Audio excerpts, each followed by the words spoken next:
오늘 예수님의 사랑은 오늘 또 진행 중.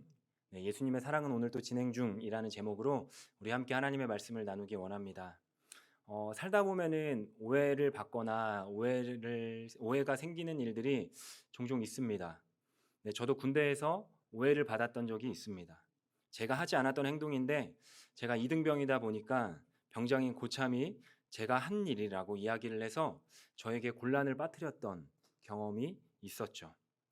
그런데 말도 안 되게 이등병이 병장에게 따지고 들어가니까 그 병장이 자기도 잘못한 것을 아는지 아무 말 하지 못했던 경험이 있었습니다. 그리고 콜럼버스도 아메리칸 대륙을 발견하였지만 거기가 인도 땅인 줄 알았습니다. 그리고 사람들에게 인디언이라는 이름을 붙여주었습니다. 그리고 에디슨도 물방울 하나에 물방울 하나를 더하니까 하나의 물방울이 되는 것을 보고 1 더하기 1은 1이다 라고 하였습니다. 이때 선생님이 에디슨에게 뭐라고 이야기했냐면은 에디슨은 문제하다 라고 이야기를 했습니다. 그렇다면 예수님은 오해를 받으셨을까요? 네, 예수님도 참 많은 오해를 받으셨습니다. 예수님은 갈릴리 나사렛이 고향입니다. 나사렛은 촌동네입니다. 시골 중에 진짜 시골인 것이죠. 거기 중에 사는 사람도 시골이라고 말할 수밖에 없었던 정말 시골이었습니다. 그리고 예수님을 싫어하고 반대했던 사람들이 예수님을 부를 때 뭐라고 불렸냐면은 나사렛 예수다 라고 이야기를 했습니다. 2000년 전이나 지금이나 사람의 인종이나 또한 나라나 지역에 따라서 그 사람을 폄하하고 또한 차별하는 것은 정말로 치졸하고 옹졸한 행동인 것 같습니다. 예수님은 이런 폄하를, 이런 오해를 수도 없이 받으셨습니다. 그러나 많은 사람들에게 은혜를 끼친 것도 사실입니다. 오늘 말씀을 통해서 많은 사람들이 오해하고 있고 또한 잘못 알고 있는 말씀 중에 하나인 이 씨 뿌리는 비유를 통해서 우리는 함께 그 예수 그리스도가 그 씨 뿌리는 비유를 통하여 우리에게 어떠한 말씀을 하시는지 함께 나누기 원합니다. 두 가지 메시지를 나누기 원합니다. 하나는 복음은 시간을 무시하지 않는다. 복음은 현재 진행형이다 라는 사실입니다. 우리가 어렸을 때 또는 주일학교를 조금 경험한 성도님들이라면은 한 번쯤 들어봐서 이 씨 뿌리는 비유를 한 번쯤 들어봐서 이 이야기 알아 라고 이야기하실 수 있을 것입니다. 자, 씨 뿌리는 비유에는 몇 개의 땅이 등장할까요? 자, 다시 한번 질문하겠습니다. 씨 뿌리는 비유에는 몇 개의 땅이 등장할까요? 네, 맞습니다. 4개의 땅이 등장합니다. 길가, 돌밭, 가시덤불, 좋은 땅. 자, 이렇게 4개의 땅이 등장하는데 옛날에는 이 좋은 땅을 뭐라고 불렀는지 알고 계십니까? 맞습니다. 네, 옥토라고 불렀습니다. 옥토. 그래서 우리는 4종류의 사람들이 있다. 말씀을 받아들이고 또 은혜를 받아들이는 태도. 그러니까 길가 같은 사람들이 있고 돌밭 같은 사람들이 있고 또 가시덤불과 같은 사람들이 있고 좋은 땅과 같은 4종류의 사람들이 있다라고 이야기하는 설교를 우리는 너무나 많이 들어서 잘 아실 것입니다. 그래서 목사님 말에 아멘을 하면은 좋은 땅이고 옥토이고 또 우리 교회로 좀 적용을 해보면은 구역 모임 가운데 목자님을 정말 잘 도와주면서 또 힘이 나는 메시지, 특별히 우리가 온해놓은 성경 통독을 하고 있는데 온해놓은 성경 통독의 메시지를 보낼 때 감사합니다, 읽었습니다, 고맙습니다 라고 이렇게 이모티콘이라도 하나라도, 그러니까 이모티콘 하나라도 아니면 답변 하나라도 보내주시는 그런 그러니까 좋은 옥토와 같은 땅을 가진 사람이 있다라고 이야기를 이렇게 하셨던 것을 들어보신 적이 있을 것입니다. 그러면 이렇게 사람을 4종류로 나누어서 이 사람은 좋은 사람, 이 사람은 나쁜 사람, 이 사람은 평범한 사람, 이 사람은 보통인 사람, 이렇게 하려고 예수님이 말씀하셨을까? 물론 이것도 맞습니다. 그런데 씨 뿌리는 자의 이 비유에는 4종류의 사람이 있지 않다라는 것이죠. 한 사람에게 대한 4종류, 그러니까 4단계를 우리에게 보여주고 있는 것입니다. 말씀을 보면 길가에 뿌려진 씨는요, 땅속으로 들어가지 못합니다. 다음에 나오는 돌밭에 뿌려지는 씨는요, 씨가 심겨져 뿌리를 내리지만 이 뿌리가 약해서 줄기를 내지 못합니다. 그러니까 첫 번째보다 조금 더 낫습니다. 그리고 가시덤불에 뿌려진 씨는 뿌리는 견고한데 가시덤불 때문에, 그러니까 이파리가 무성하게 자라다가 가시덤불에 막힙니다. 그러니까 이제는 줄기가 조금 더 자랐습니다. 그리고 결론으로 보여주고 있는 옥토, 그러니까 좋은 땅에 뿌려진 씨는 많은 열매를 맺습니다. 특별히 우리가 읽은 누가복음에는 100배의 결실을 맺는다라고 이야기를 하고 있습니다. 이 옥토를 원어로 살펴보면은 개간된 땅입니다. 개간된 땅. 그러니까 처음부터 좋은 땅이 아니라 개간되고 개척되어진 땅이다라는 사실인 것이죠. 한때는 길가였고 한때는 돌밭이었고 또 한때는 가시덤불이었지만 농부에 의해서 개척되고 새롭게 되어진 땅. 그렇다면은 이 좋은 땅이 되기 전에 사람의 마음은 어떠한가? 그러니까 한 단계 한 단계를 돌아보게 하시는 것이 너의 마음이 어느 단계에 있는지 한번 생각해 보고 우리가 좋은 땅으로 가기 위해서는 어떠한 영양분이 필요하고 어떠한 것이 필요한가를 주님이 오늘 우리에게 보여주시고 알려주시고 있는 사실인 것이죠. 그래서 저는 이 네 단계로 보이는 이 땅을 사랑하는 우리 내동 성도님들과 함께 나누기를 원합니다.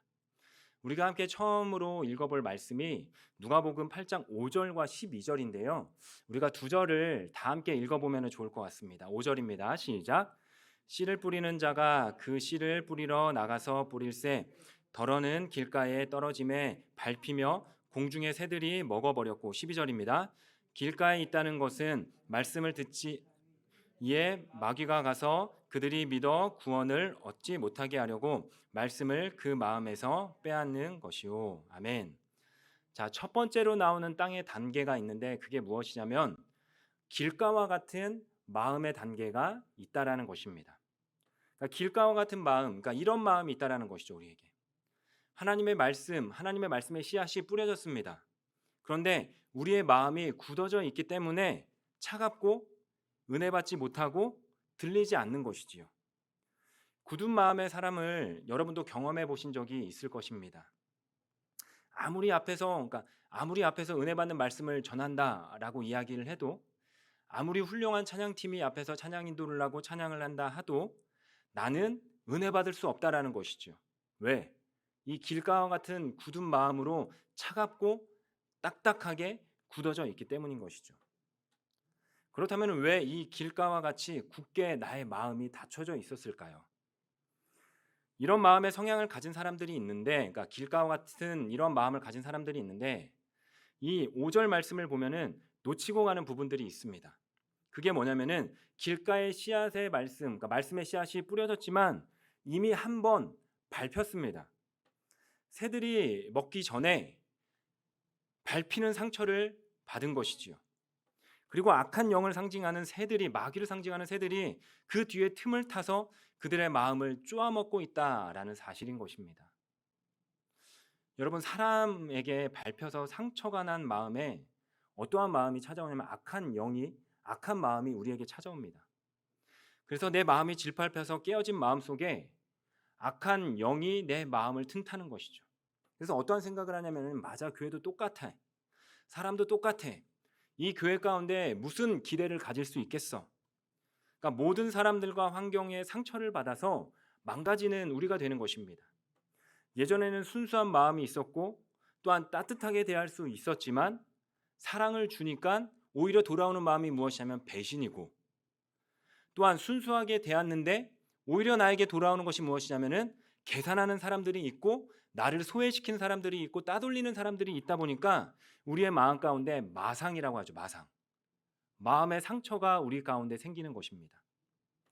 그리고 이 상처에 굳은 살이 배겨서 이 마음이 차가워지고 딱딱해지는 길가가 되는 것입니다. 그러면 이 마음이 딱딱하게 굳어지면은요, 말씀의 은혜가 또한 말씀의 씨앗이 뿌려졌다 하더라도 뿌리조차 내릴 수 없게 되는 것입니다. 왜? 마음이 굳어졌기 때문인 것이죠. 말씀의 씨가 뿌려져도 감동의 그 씨앗의 뿌리가 내려지지 않는 것입니다. 그렇다면은 이 길가와 같은 사람들에게 회복의 가능성이 없을까요? 치유의 가능성이 없을까요? 그렇지 않습니다. 회복과 치유가 있습니다. 우리가 이 길가와 같은 사람들의 마음을 보고 우리는 틀렸다, 안 된다 라고 이야기하고 여기면 안 되는 것입니다. 성경에는 이렇게 기록하고 있습니다. 에스겔 36장 26절에 보면 이렇게 이야기합니다. 우리가 함께 읽어보겠습니다. 시작. 또 새 영을 너희 속에 두고 새 마음을 너희에게 주되 너희 육신에서 굳은 마음을 제거하고 부드러운 마음을 줄 것이며. 그러니까 마음에 찾아온 상처와 사단의 영적인 공격에 의해서 우리의 마음이 돌같이 굳어지고 또 우리의 마음이 깨어지고 또한 상심하고 낙심한 사람들이 있다면 주님의 치유의 손길로 그 굳은 살들이 벗겨지고 부드럽게 되어지는 은혜가 오늘 이 밤 가운데, 오늘 이 금요봉ung 집회 가운데 있기를 주님의 이름으로 축복합니다. 그래서 주님께서 그 사람들에게 주고자 하신 마음이 무엇이냐면은 바로 치유의 마음이죠. 돌같이 굳어져 있는 마음을 부드럽게 해주는 마음. 그래서 예수님께서 길가와 같은 사람들에게 주시기 원하는 마음은 치유와 회복인 것입니다. 그리고 이 길가를 넘으면은요, 두 번째 스페이스가 나옵니다. 그러니까 두 번째 공간이 나오죠. 13절입니다. 우리가 13절을 한번 다 같이 읽어보면 좋을 것 같습니다. 시작. 바위 위에 있다는 것은 말씀을 들을 때에 기쁨으로 받으나 뿌리가 없어 잠깐 믿다가 시련을 당할 때에 배반하는 자요. 그러니까 길가 다음에는요, 돌밭과 같은 마음의 단계가 있다라는 것입니다. 돌밭 같은 마음입니다. 돌밭 같은 마음. 성경에는요, 이런 사람들을 이렇게 이야기하죠. 말씀을 듣고 또한 예배를 드리고 마음의 감동은 있습니다. 그리고 잠시 후에 이 감동과 이 예배와 이 말씀의 은혜를 잃어버린다라고 이야기를 하고 있습니다. 왜 그럴까요? 이유가 있습니다. 고난이나 핍박이 다가오면은 어려운 것이죠. 여러분, 예배 가운데 은혜를 가장 많이 받고 예배 가운데 많은 은혜를 받았는데 우리가 가장 먼저 그 은혜를 잃어버릴 때가 언제냐면은 집에 가면은 그 은혜를 가장 먼저 잃어버립니다. 은혜를 받기 위해서 자녀를 위해 기도하고 또한 은혜 받기 위해서 나의 남편을 위해서 기도하고 우리 가정을 위해서 기도했는데 집에 가면은 돌아오는 소리가 무엇이냐면 핀잔인 것이죠. 핀잔. 왜 교회에서 사냐고. 교회 가면은 밥이 나오냐고, 떡이 나오냐고, 밥도 안 차려주고 어디 가고 있느냐고. 그러니까 나는 은혜를 많이 받아서 성령의 감동과 성령 충만함으로 집회를 갔는데 집에 가면은 이상한 일이 벌어지는 것이죠. 그러니까 주님을 깊이 만나고 돌아가면은 가정 가운데 핍박이 있는 것이고 고난을 받으면서 이러한 마음과 이러한 생각이 드는 것이에요. 내가 가정을 위해서 기도해 봤자 무슨 일이 일어나나. 내가 열심히 기도했습니다. 내가 열심히 자녀들을 위해서 기도했습니다. 자녀들의 인생을 주님께 맡겼습니다. 그런데 돌아오는 것은 자녀들의 점수, 눈앞에 보이는 그 점수가 마음에 들지 않는 것이에요. 자녀들의 그 소식과 자녀들의 이야기가 내 마음에 들지 않는 것이에요. 엄마 오늘도 떨어졌어. 엄마 오늘도 취업되지 않았어. 그러니까 내가 사랑하는 사람을 위해서 내가 기도했는데 그 사람이 나의 마음을 알아주지 않는 것입니다. 이러한 거절과 핍박과 고난이 오면은요, 걸려 넘어지는 것이죠. 그러니까 영적인 감동과 현실의 고난이 만날 때 깨어지는 단계가 있다라는 것입니다. 내 힘으로 이겨낼 수 없는 고난과 핍박이 있으니까요, 말씀을 향한 믿음과 열매 맺는 삶을 포기하는 것이죠. 그렇다면 이런 사람들에게는 변화가 없을까요? 성경은 그렇게 말하지 않습니다. 시편 46편 1절부터 3절의 말씀을 보면은 하나님이 우리의 피난처가 되신다라고 이야기를 하고 있습니다. 이 피난처라는 것은 연약한 사람들이 피해야 되는 곳입니다.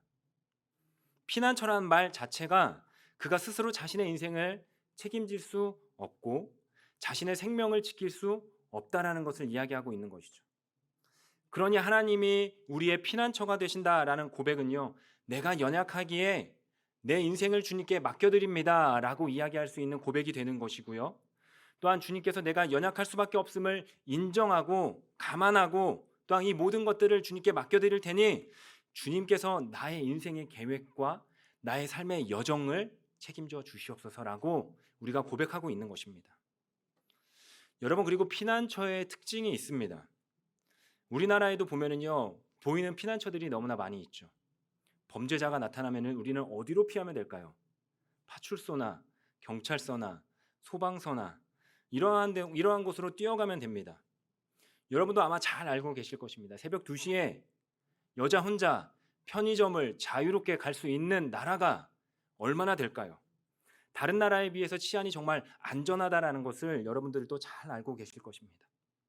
경찰서와 소방서 이러한 것들이 우리 주변 그러니까 도움의 손길을 구할 수 있는 것이 너무나 가까이 많이 있기 때문인 것입니다. 그리고 피난처가 되려면 중요한 게 있어야 합니다. 피난처에 어원되는 구약 성경에서 이 도피성은요. 누구나 쉽게 접근할 수 있는 6개의 지역 가운데 있었습니다. 그래서 사람이 피난처를 찾으려 하면은요. 그 사람이 어디에 있든지 그 피난처, 그러니까 도피성 가까운 곳, 그곳으로 숨을 수 있고 피할 수 있었다라는 것이죠. 그래서 하나님이 우리의 피난처가 되어 주신다라는 것은 우리가 연약하고 우리가 흔들릴 때에도 누가 우리와 함께 하신다라고요? 주님이 우리와 함께 하신다라고요. 그리고 주님이 우리와 가까이 계시고 주님은 우리와 함께 하신다라는 이 사실이 주님이 나의 피난처가 되어 주신다라는 사실인 것입니다. 우리가 복음서를 읽어보면은 예수님께서 부활하시고 제자들에게 나타나십니다. 그런데 제자들에게 찾아갔을 때 주님은 거기 계셨지만 제자들은요 주님을 알아보지 못했습니다. 깨닫지 못했습니다. 그런데 중요한 것은 무엇이냐면 예수님이 안 계셔서 그들이 깨닫지 못한 것이 아닙니다. 제자들이 그냥 깨닫지 못한 것이죠. 여러분, 우리가 깨닫지 못한다라고 해서 반대로 예수님이 안 계신 것이 아닙니다. 사랑하는 내 손교회 성도 여러분, 우리가 넘어진다고 주님이 떠나신다라는 것이 아니에요. 우리가 부족하다고 주님이 떠나신다라는 것이 아닙니다. 우리의 인생의 문제들 앞에서 주저앉는다라고 해서 주님이 우리를 버리신다라는 사실이 아니라는 것입니다. 침체가 찾아와도, 핍박이 찾아와도, 또한 아픔이 찾아와도 주님은 언제나 늘 우리와 함께 하시고 돌박과 같은 우리의 그 심령을 포기하지 않는다라는 이 사실인 것입니다. 사랑하는 내 손교회 성도님들, 가정의 문제 때문에, 또한 사람의 문제 때문에, 또한 자녀의 문제 때문에, 더 나아가서 여러분의 인생의 문제 때문에 꺾인 마음, 무너진 마음이 있다면 먼저 주님께서 여러분들을 사랑해 주시고 또한 붙잡아 주심으로 말미암아 여러분이 새해 힘을 얻고 다시 한번 하나님의 은혜의 보좌 앞에 달려나아가는 사랑하는 성도님들이 되시기를 주님의 이름으로 축복합니다. 그러면서 이제 세 번째 땅이 나옵니다. 세 번째 땅이 나오는데 그것이 무엇이냐면은 14절인데요. 우리가 14절을 한번 다 같이 읽어보면 좋을 것 같습니다. 14절입니다. 시작. 가시떨기에 떨어졌다라는 것은 재물과 향락의 기운이 막혀 온전히 결실하지 못하는 것입니다. 자, 첫 번째 길가였습니다. 길가. 두 번째 돌밭이었습니다. 그러니까 돌밭도 이겨낸 것이죠. 고난도 이겨낸 것이죠.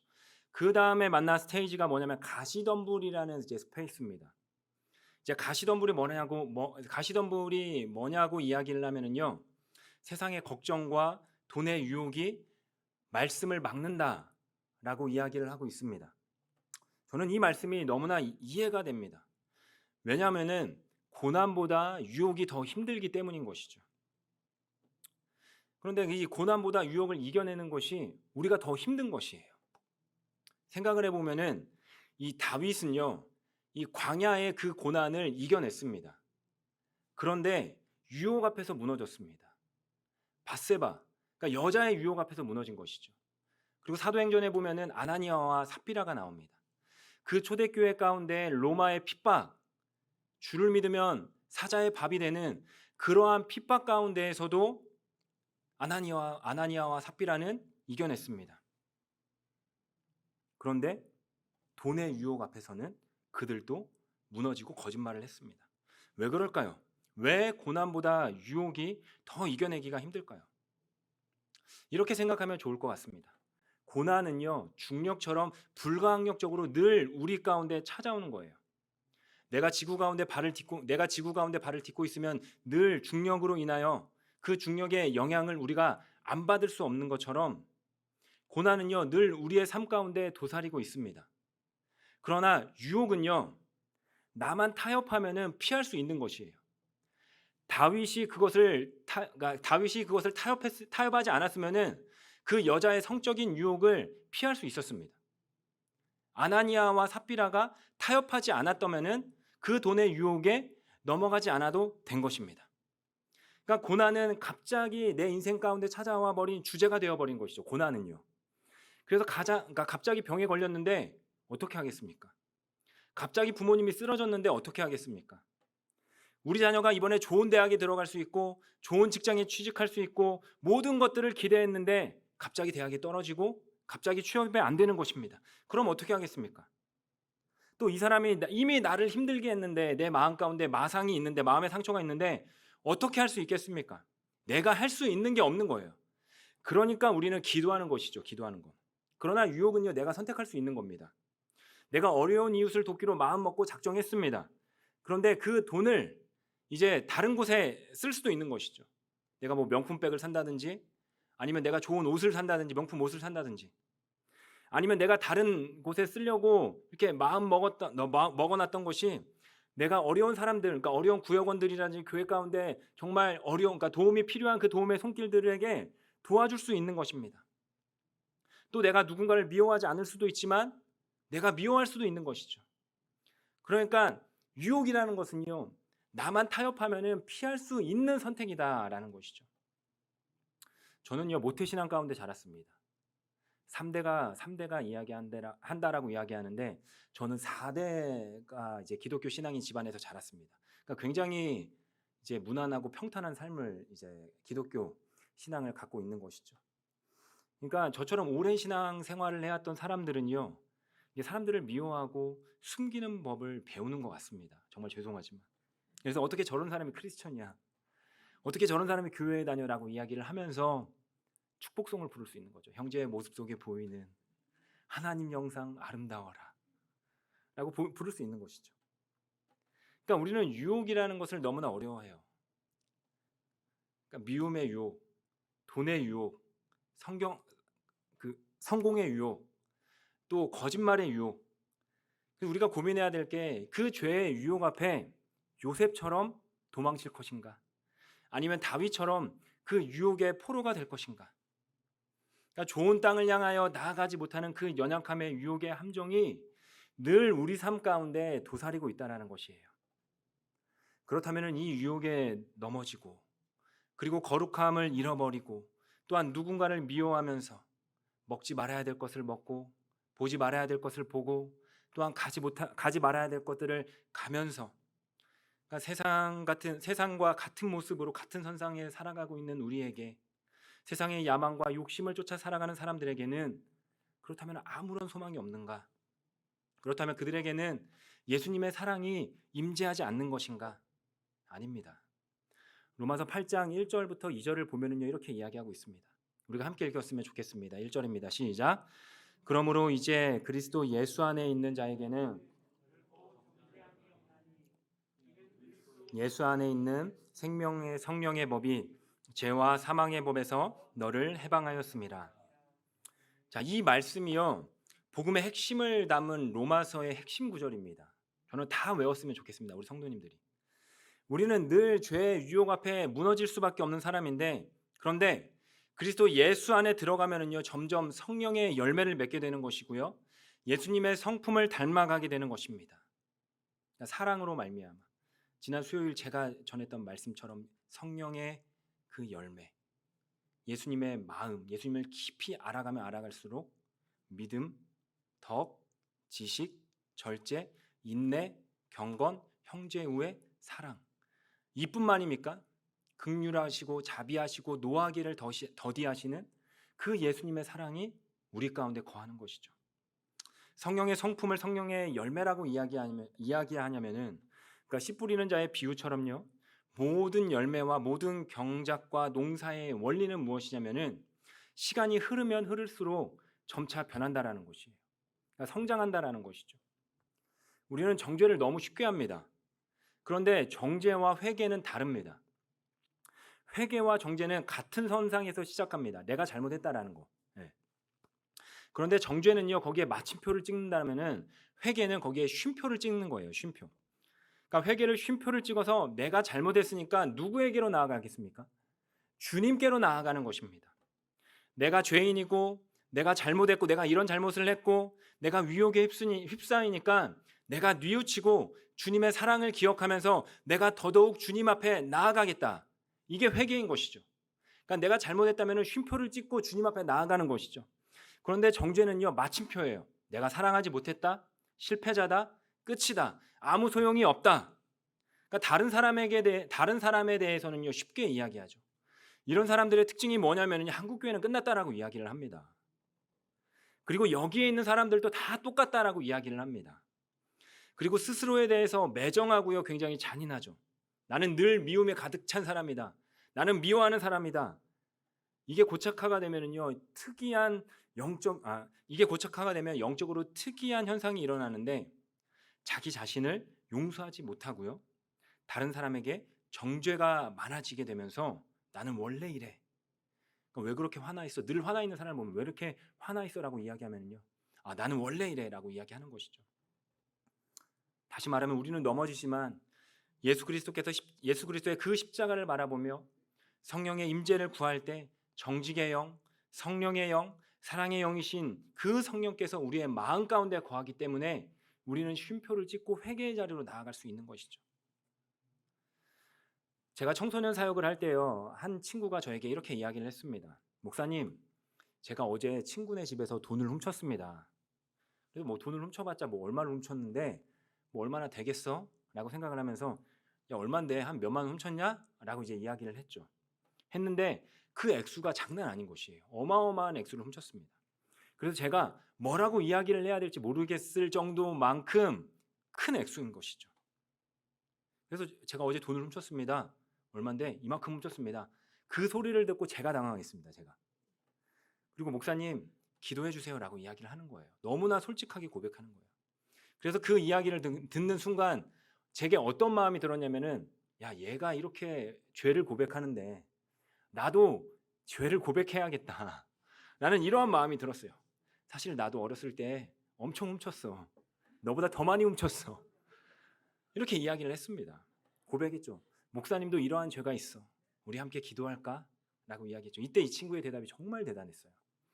목사님, 저는 여기에서 포기하고 싶지 않습니다. 다시 싸우고 싶습니다. 다시 하나님의 사람답게 살아가고 싶습니다.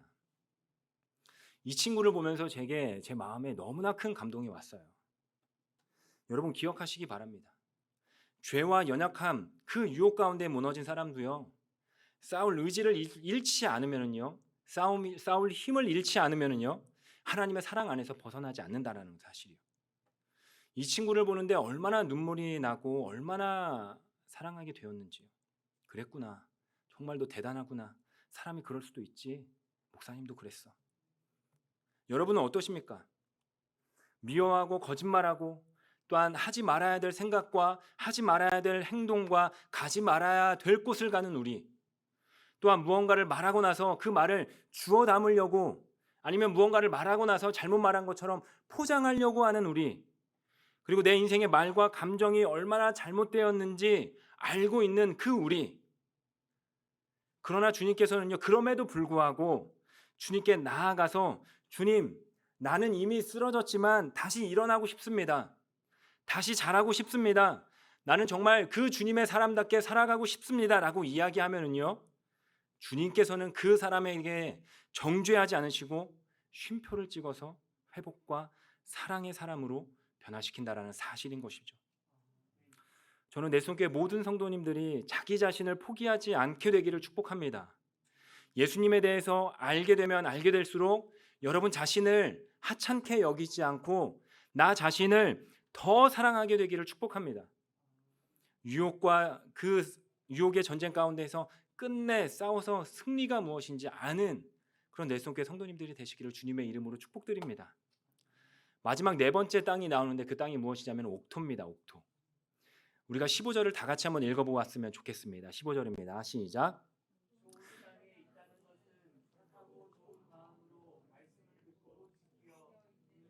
결실하는 자니라. 자, 이제 비로소 좋은 땅이 되었습니다.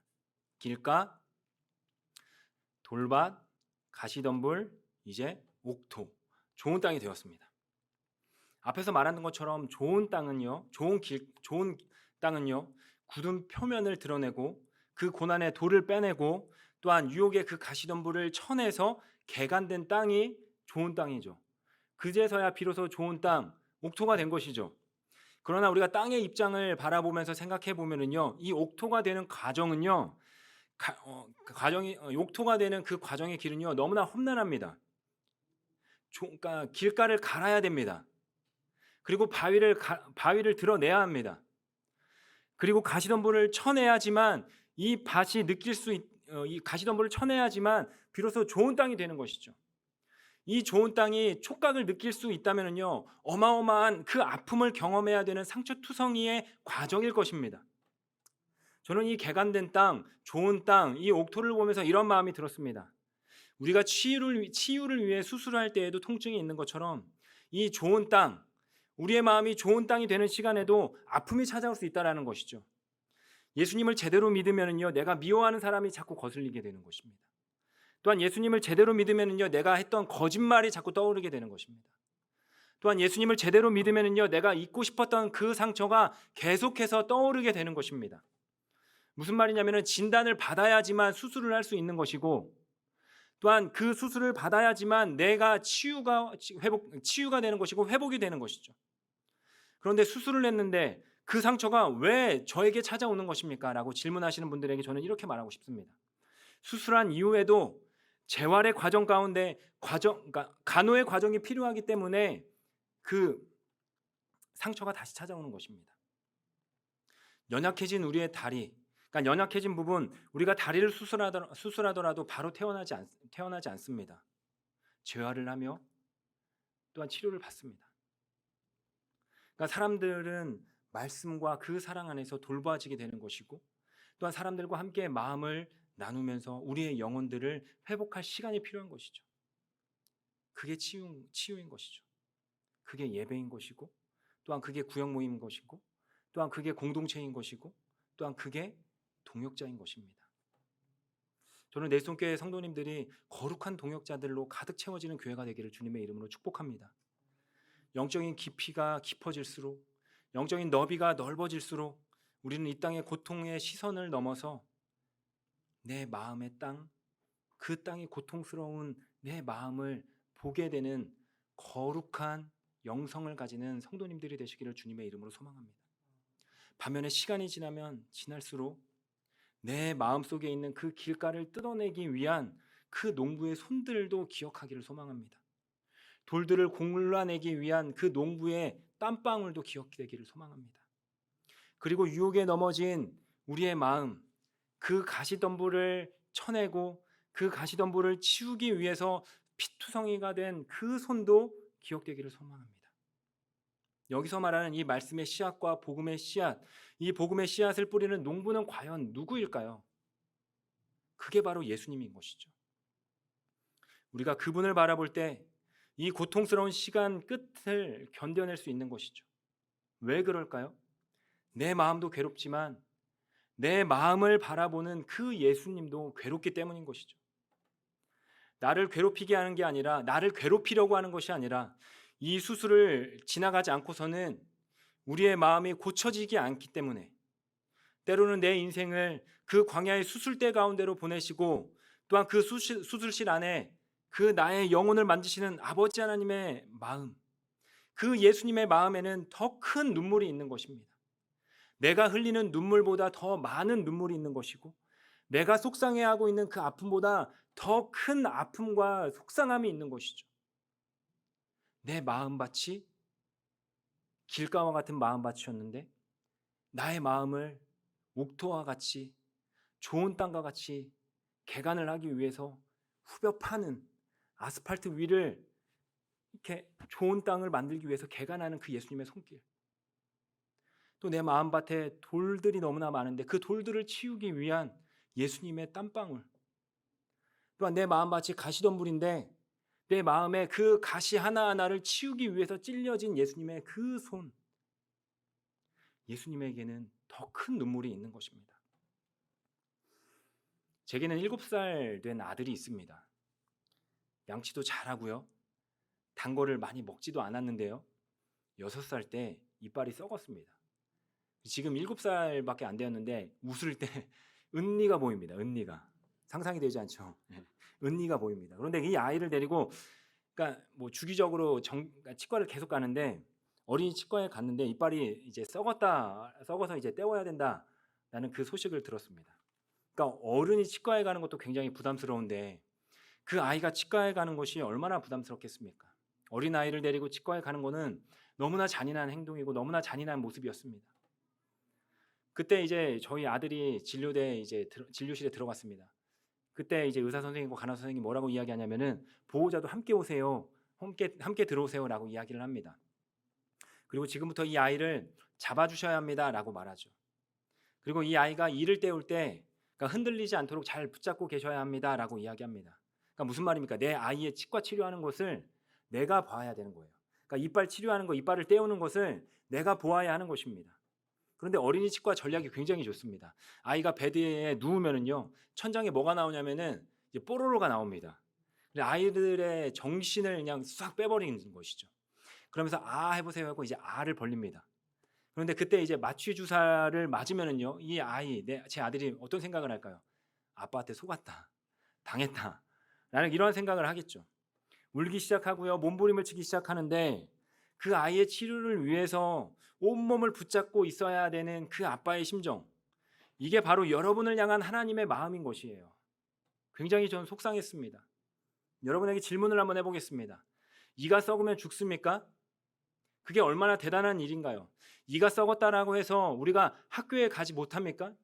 이가 썩었다고 해서 내가 결혼을 하지 못합니까? 이가 썩었으니까 이 결혼 무효야 라고 이야기할 수 있습니까? 그럴 일은 없겠지만 제 아들이 정말 너무나 유명한 연예인이 되고 유명한 운동선수가 되었습니다. 그런데 충치 때문에 그게 흠이 될 수 있겠습니까? 그렇지만 저는 그 충치 치료하는 모습을 보면은 제 가슴이 아픈 것이죠.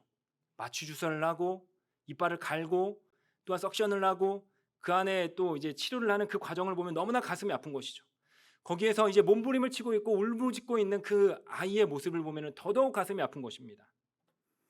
우리 인생 가운데 길가와 같이 사람들로 인한 상처 뜯어내야 하는데 그 뜯어낼 때 아버지의 손은요 피투성이가 되는 것이에요. 아버지의 눈에는요 피눈물이 흘리게 되는 것입니다. 가시덤불을 뽑아내느라 그 손에 박히는 무수한 그 가시, 그 예수님의 모습은요 예수님의 십자가를 생각하게 되는 것입니다. 그분이 나보다 더 힘들 것이고 그것조차도 사랑이라는 것을 우리는 알기 때문에 끝내 우리의 마음밭은 옥토로 개간되는 것이죠. 그 가운데 들어와 우리가 함께 이 자리에서 예배하고 있는 것 아닙니까? 저는 여러분이 너무나 힘들 때 이 예수님의 손과 예수님의 눈과 예수님이 달리신 그 십자가를 기억하기를 소망합니다. 변화가 너무 더딘다라고 해서 신앙이 너무 지루하고 버겁다라고 느껴질 때 예수님이 여러분을 얼마나 사랑하셨는지, 길가와 같이 딱딱한 마음, 돌밭과 같이 내 마음에 돌이 가득 박혀져 있는 마음, 가시덤불과 같이 내 마음밭에 가시가 가득한 그 마음을 개간하신 그 예수님, 결코 포기하지 않는 그 예수님이 있기 때문에 내 마음밭이 좋은 땅이 된 것이고 옥토가 된 것입니다. 누가복음 말씀해 보면은 그 마음밭에 씨앗이 뿌려졌을 때 100배의 결실을 맺는다라고 이야기를 하고 있습니다. 다시 한번 5절부터 7절까지 보면은요 이렇게 이야기합니다. 씨를 뿌리는 자가 그 씨를 뿌리러 나가세 뿌릴새 더러는 길가에 떨어짐에 밟히며 공중의 새들이 먹어버렸고 더러는 바위 위에 떨어짐에 싹이 났다가 습기가 없으므로 말랐고 더러는 가시떨기 속에 떨어짐에 가시가 함께 자라서 기운을 막았고. 하나님의 사랑은 현재 진행형인 것이죠. 그래서 서서히 사람을 변화시키는 것입니다. 그리고 또 하나, 사랑이 없이는 이 성경에 단 한 문장도 해석되지 않는 것이에요. 단 한 문장도 이해될 수 없다라는 것이에요. 저는 어떻게 설교를 준비할까? 어떻게 우리 성도들에게 이 말씀을 정말 필요에 따라서 이렇게 해석하고 우리 성도님들에게 잘 전하고 적용할까 고민합니다. 그때마다 항상 제 안에 드는 생각이 있는데 무엇이냐면은 예수님의 행동과 그의 선택을 통하여서 그분의 마음을 배워야 한다는 사실이요. 그것뿐만 아니라 이 상황 가운데에서 예수님이라면 어떻게 하셨을까라는 그 마음이 제 마음 가운데 있습니다. 예수님의 그 모든 행동과 동기 안에 무엇이 녹아져 있냐면 사랑이 녹아져 있습니다. 예수님의 선택과 행동에는 세상을 향한 애정이 담아져 있는 것입니다. 오늘 말씀해 보면 여러분이 농부라면 길가에 씨앗을 뿌리겠습니까? 예수님이기 때문에 길가에 씨앗을 뿌릴 수 있는 것이에요. 여러분이 농부입니다. 여러분이 농부인데 내수동교회 앞에 광화문 그 광활한 그 16차선 위에 씨앗을 뿌리겠습니까? 자라지도 않는다라는 거, 변하지도 않는다라는 거, 열매가 맺지 않는다라는 것까지도 다 알고 있는데 더더욱 그 씨앗이 너무나 비싼 씨앗이라면은 거기에 뿌리시겠습니까? 농부는요, 땅의 성질을 너무나 잘 알고 있어요. 효율적인 농사를 짓기 위해서는요, 정말 내가 좋은 땅을 골라서 개간해서 그 땅에 씨앗을 뿌리면 되는 것입니다. 그런데 좋은 밭이 아닌 길가에도 씨를 뿌리고요, 돌밭에도 씨를 뿌리고요, 가시덤불에도 씨앗을 뿌립니다. 농부는요, 이 땅이 열매 맺는 땅이다라고 기대할 수 없는 것을 알았습니다. 그런데 왜 씨앗을 뿌리겠습니까? 농부에게는 이 땅이 사람들이기 때문에 뿌린 것입니다. 예수님은 사람들을 가려서 씨앗을 뿌리지 않습니다. 너의 마음밭이 나빴기 때문에 나는 거기에 씨앗을 뿌리지 않겠다, 이러지 않습니다. 예수님은 모든 사람이 회복되기를 소망하며 그 땅 가운데 씨앗을 뿌린 것이죠. 예수님은 쓸모에 따라서 사람을 사랑하거나 배제하거나 너는 내가 좋아하지 않으니까, 너는 교회에 다니지 않으니까 너는 씨앗을 뿌릴 자격이 없다, 너는 씨앗을 받아들일 자격이 없다 라고 이야기하지 않으셨습니다. 열매 맺지 못할 것을 알면서도 씨앗을 뿌리는 마음, 돌려받지 못할 그 사랑의 대가라는 것을 알면서도 목숨을 던졌던 그 예수님의 마음, 그 예수님의 마음이 이 비유 안에 담겨져 있는 것이에요. 예수님의 그 마음을 모르면은요, 우리가 기독교인이라고 해도 이 예배가 무의미한 것이에요. 예수님의 마음을 모르면은요, 우리가 말씀을 주구장창 읽는다라고 해도 갈피를 알지 못하는 것이죠. 어디로 나아갈지 모르는 것이죠. 예수님의 마음을 안다고 해도 기도하지 않으면은요, 성령 충만함을 받을 수 없는 것이고 성령 충만한 삶을 살아갈 수가 없는 것입니다. 늘 효율적인 생각을 하는 그 예수님의 마음, 길가에 씨를 뿌리고 길가를 개간했다라고 해서 손톱이 뽑혀져 나가는 그 고통, 피를 철철 흘리는 그 예수님의 마음을 보지 못하면은요, 우리는 아무것도 그 예수님의 마음 가운데에서 배울 것이 없다라는 것입니다. 사랑이 없이는 예수님의 말씀 그 단 한 문장도 우리는 이해할 수 없습니다. 예수님의 마음이 와 닿는 사람만, 그 사랑의 마음을 아는 사람만 예수님의 말씀을 깨달을 수 있는 것이고, 뿐만 아니라 예수님과 함께 사람을 살리는 삶을 살아갈 수 있는 것입니다. 내 마음이 너무나 광야와 같은 척박한 땅 가운데 있습니까? 내 마음이 너무나 차가운 얼음장 가운데 있습니까? 절망 앞에 무릎 꿇는 돌밭, 유혹 앞에 무릎 꿇는 가시덤불입니까? 이 하나만을 기억하시기 바랍니다. 예수님은 단 한 번도 여러분을 포기하지 않으셨다는 사실, 그리고 여러분은 예수님이 포기하지 않는 주인공이라는 사실인 것이죠. 말씀을 마무리하겠습니다. 오늘 4단계의 밭을 보여주면서 아버지 그 농부의 마음, 그 아버지의 마음을 보여주시면서 나는 어떠한 상태여도 너를 절대로 포기하지 않는다, 씨를 뿌리고 나의 십자가를 너에게 준다라고 말씀하신 이 예수님을 향한, 또한 하나님을 향한 사랑, 이 사랑이 오늘 또 진행 중이라는 사실을 기억하시기를 바랍니다. 또 예수님은 사람을 가려가면서 사랑하지 않으셨습니다. 길가와 같은, 돌밭과 같은, 가시덤불과 같은 이 척박한 땅에도 씨앗을 뿌리셨다라는 사실, 그러하기 때문에 예수님의 사랑은 오늘도 진행형이고, 또한 그러하기 때문에 예수님의 사랑의 주인공은 바로 저와 여러분이라는 사실입니다. 이 말씀을 기억하면서 우리가 함께 찬양하기 원합니다.